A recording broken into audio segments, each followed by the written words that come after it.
Very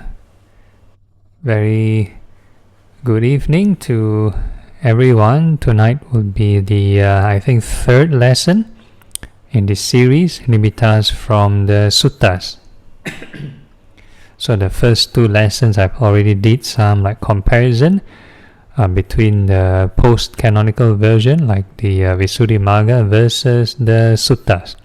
They are very different context and application. So I'll just carry on from where we stopped. So for those who want to know the past lessons, you need to watch the Facebook live stream.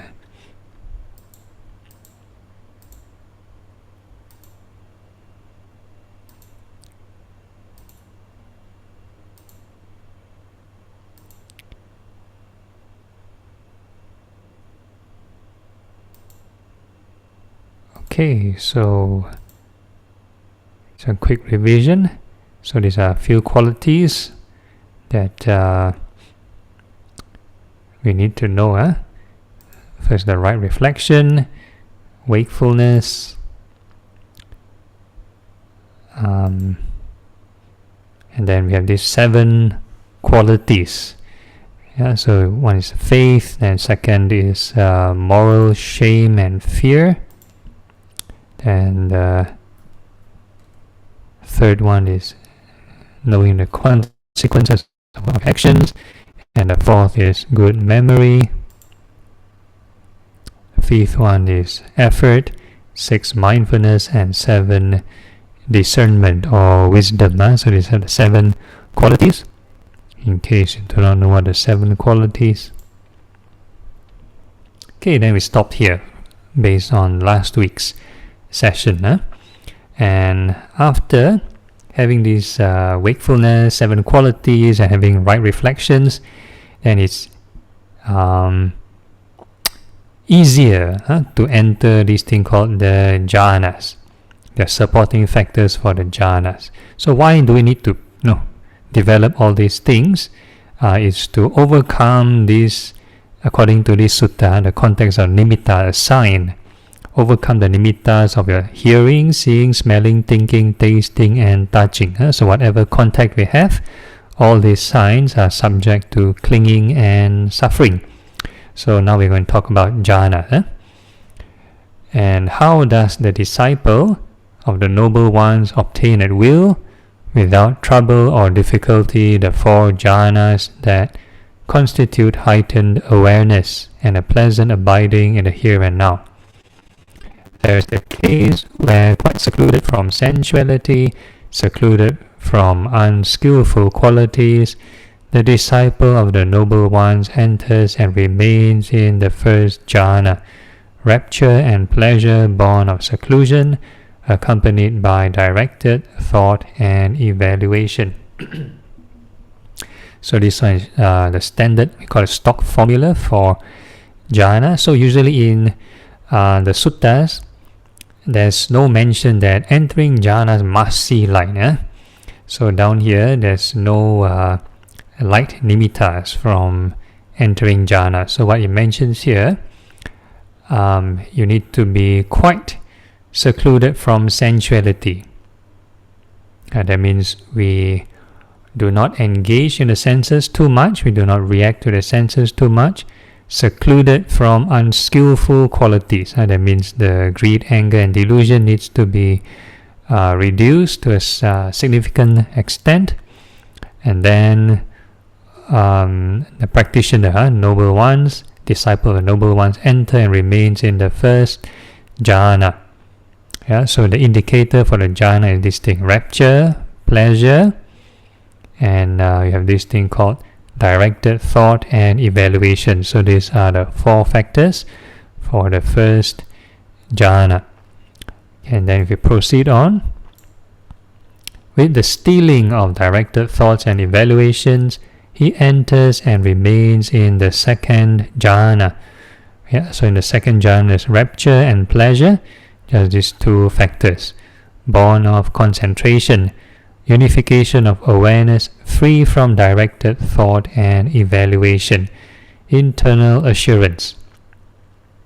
Yeah, so this is the indicator for the second jhana, which is this rapture and pleasure.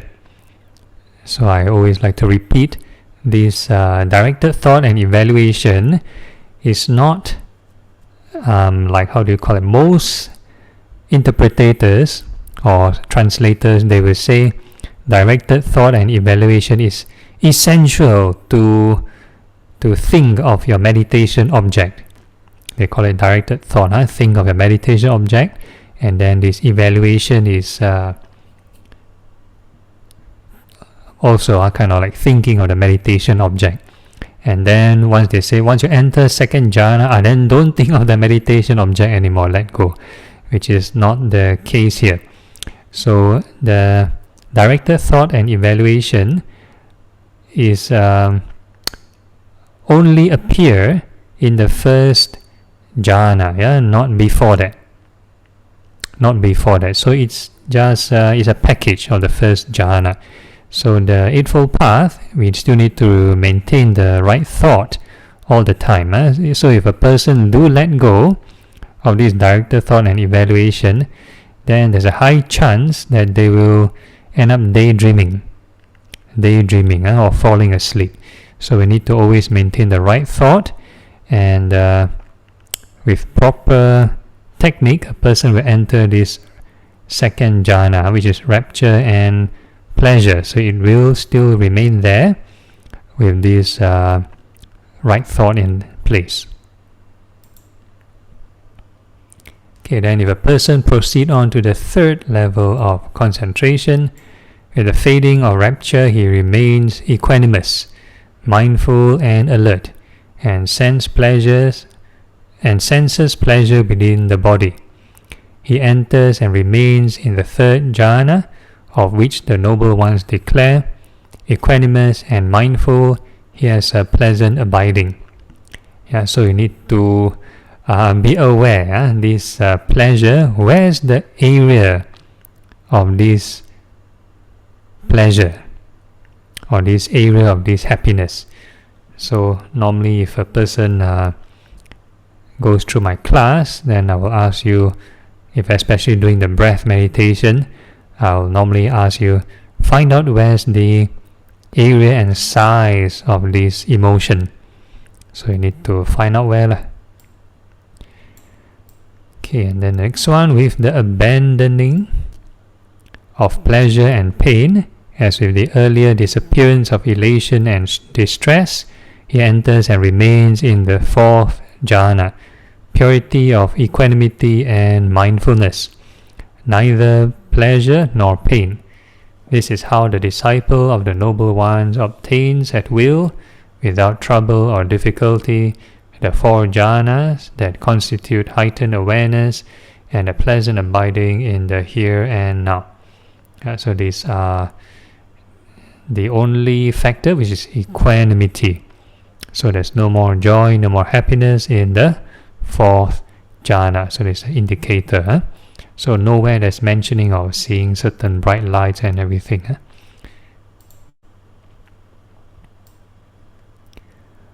Okay, so at the end, now when the disciple of the noble ones is consummate in virtue, in this way, guards the doors to his sense faculties in this way, knows moderation in eating in this way. So they're mentioning all the steps from the previous two lessons. So you need to be consummate in virtue, guard your sense faculties, guard your sense doors, moderation in eating, devoted to wakefulness. In this way, he is endowed with 7 qualities in this way, which we briefly went through earlier, and obtains at will without trouble or difficulty the 4 jhanas that constitute heightened awareness and a pleasant abiding in the here and now in this way. Then he is called a disciple of the noble ones who follows the practice for one in training, whose eggs are unspoiled, who is capable of breaking out, capable of awakening, capable of attaining the supreme rest from the yoke. Yeah, so the Buddha is going to give an example or analogy what is these eggs and so on. So this is the analogy that the Buddha is giving. Just as if a hen had 8, 10 or 12 eggs that she covered rightly, warmed rightly, and incubated rightly, even though this wish did not occur to her, oh, that my chicks might break through the eggshells with their spiked claws or beaks and hatch out safely. Still, it is possible that the chicks would break through the shells with their spiked claws or beaks and hatch out safely.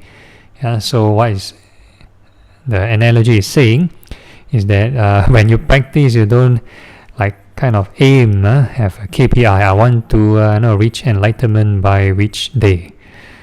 So you don't aim, you just focus on incubating. Focus on incubating your eggs. That means what it means, our practice, we focus on all these qualities, generating the right thought, right effort, so on and so forth. And when it's time, when the conditions are right, then these eggs will hatch. That means the fruits of the practice will ripen. In the same way, when the disciple of the noble ones is consummate in virtue in this way, so all these are the causes. That means without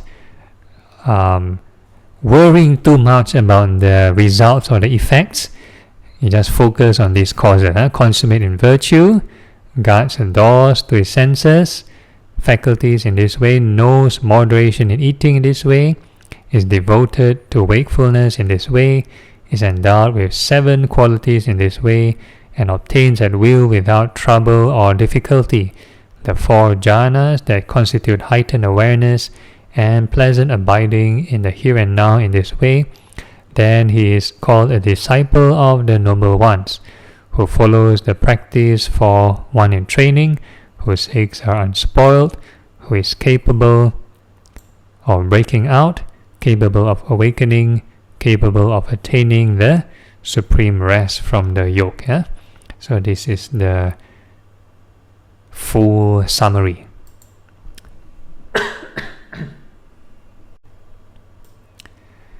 Okay, now when the disciple of the noble ones has arrived at this purity of equanimity and mindfulness, he recollects his manifold past lives. So again, this is part of some of the stock formula. We call this optional kind of attainment. So it's not for everybody. Some arahants do not have this recollection of past life.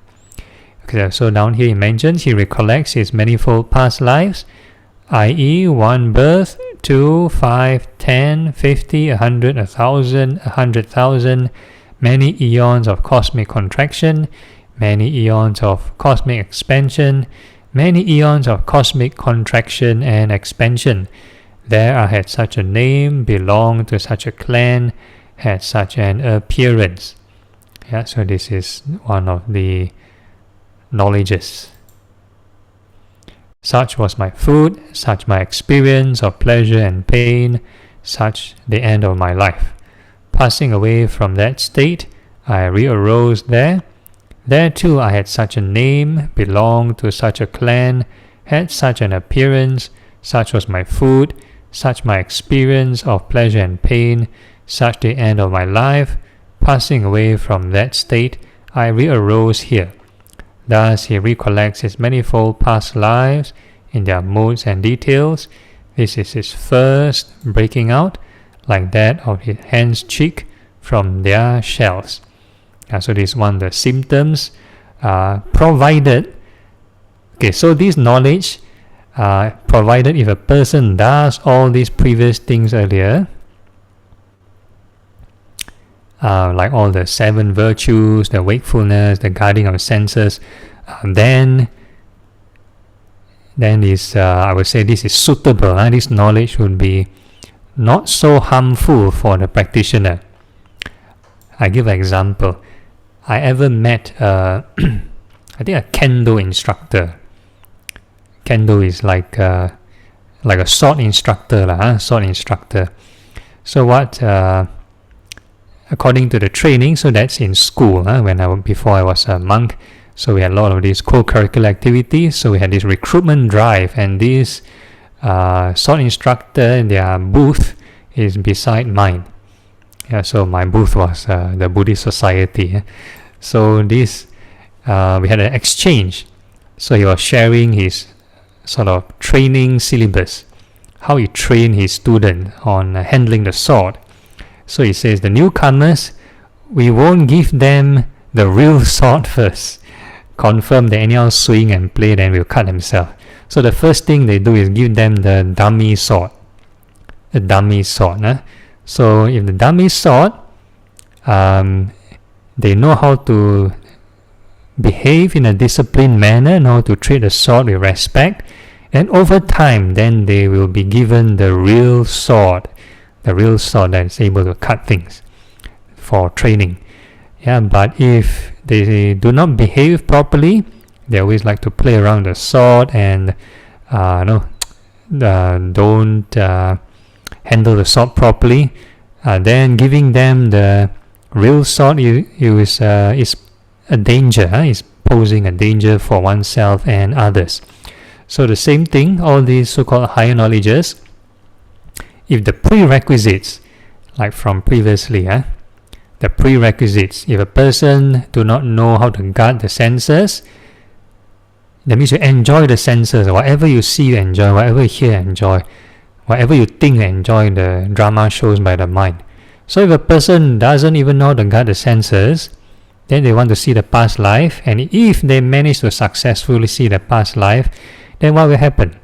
They'll just follow the stories and drama shows of the past life. Instead of reducing greed and anger, they'll be dragged away by this lack of discipline, lack of guarding the sense doors. So this is one of the dangers. And if we do not have these other positive qualities, like 7 qualities, like we mentioned earlier, they do not have discernment, do not have effort, no mindfulness, then they might not be able to differentiate the reality that they sort of see in their knowledge of past lives versus this current reality. And of course, some people I do know of, they go crazy doing this practice. Okay, so this is just a side kind of precaution.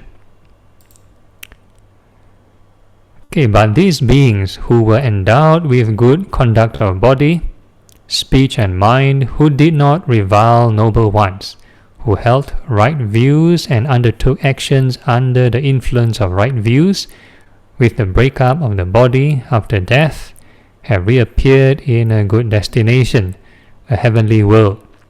Thus, by means of a divine eye, purified and surpassing the human, he sees beings passing away and reappearing, and he discerns how they are inferior and superior, beautiful and ugly, fortunate and unfortunate, in accordance with their karma.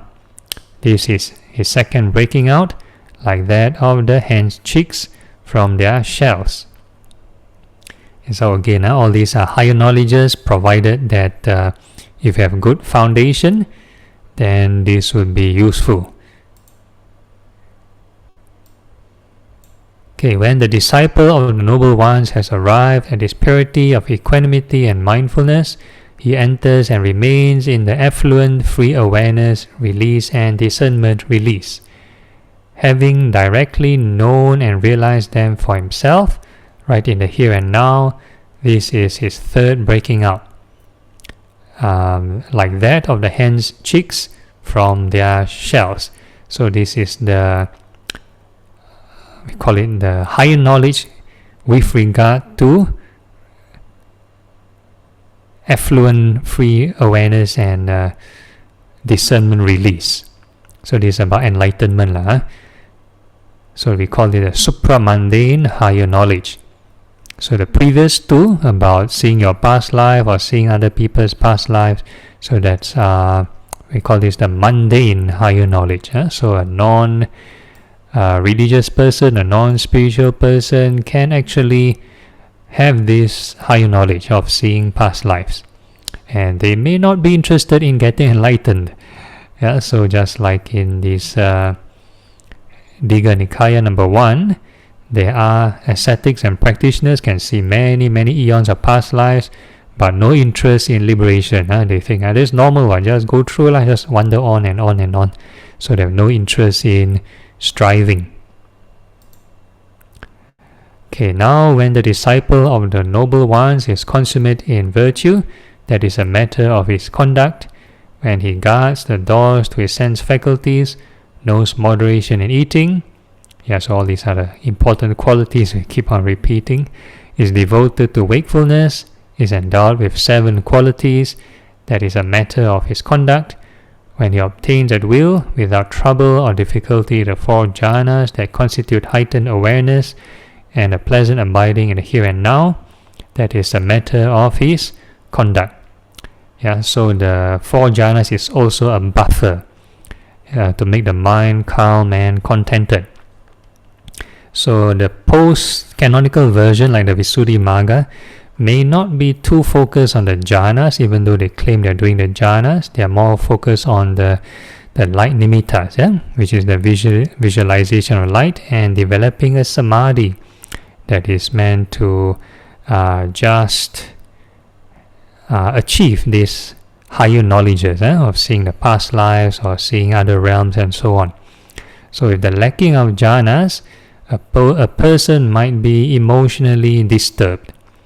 If they see some dramas in the past that they are not ready for, they might get emotionally traumatized. Okay, when he recollects his manifold past lives in their modes and details, that is a matter of his clear knowing.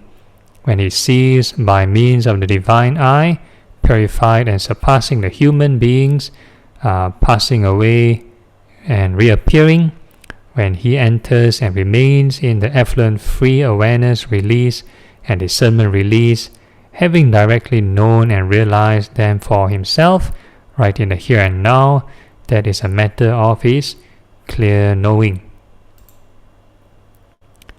Okay, and this Mahanama is called a disciple of the noble ones, who is consummate in clear knowing, consummate in conduct, consummate in clear knowing and conduct. And by the Brahma Sanan Kumara, this verse was said, the noble warrior is the best among people when judging by clan, but a person consummate in clear knowing and conduct is the best of beings, human and divine. Yeah, so this is a Q&A response to Mahanama.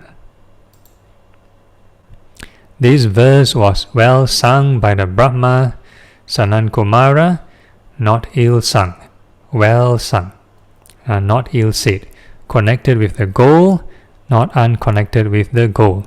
It was endorsed by the Blessed One. Yeah, so the Buddha also very objective. It's not like whatever that is said by other religious teachers from another school or another religion, then it's like wrong. No, so the Buddha said if it makes sense, if it helps your practice, then the Buddha endorses this statement. Then the Blessed One got up and said to Venerable Ananda, Good Ananda, what you have said to the Kapilavatthu Sakyans about the person who follows the practice for one in training is good. That is what Venerable Ananda said, and the teacher approved, gratified. The Kapilavatthu Sakyans delighted in Venerable Ananda's words. Okay, so this Venerable Ananda giving the sermon. So for those who attended the first lesson, the Buddha didn't want to give the sermon. Venerable Ananda gave the sermon to Mahanama. And because actually the Buddha gave a sermon to a large group of these Kapilavatthu Sakyans before that. So probably he was tired, and then this Mahanama came in after the sermon. And so the Buddha assigned Venerable Ananda to give this layperson, Mahanama, this discourse on training. Alright, so that's the end of this sutta. So I shall reserve this for the next lesson. Okay, and I open the floor to Q&A.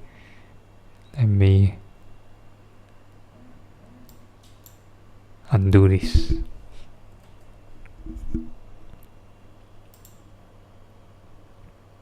Okay. Any questions on the ground?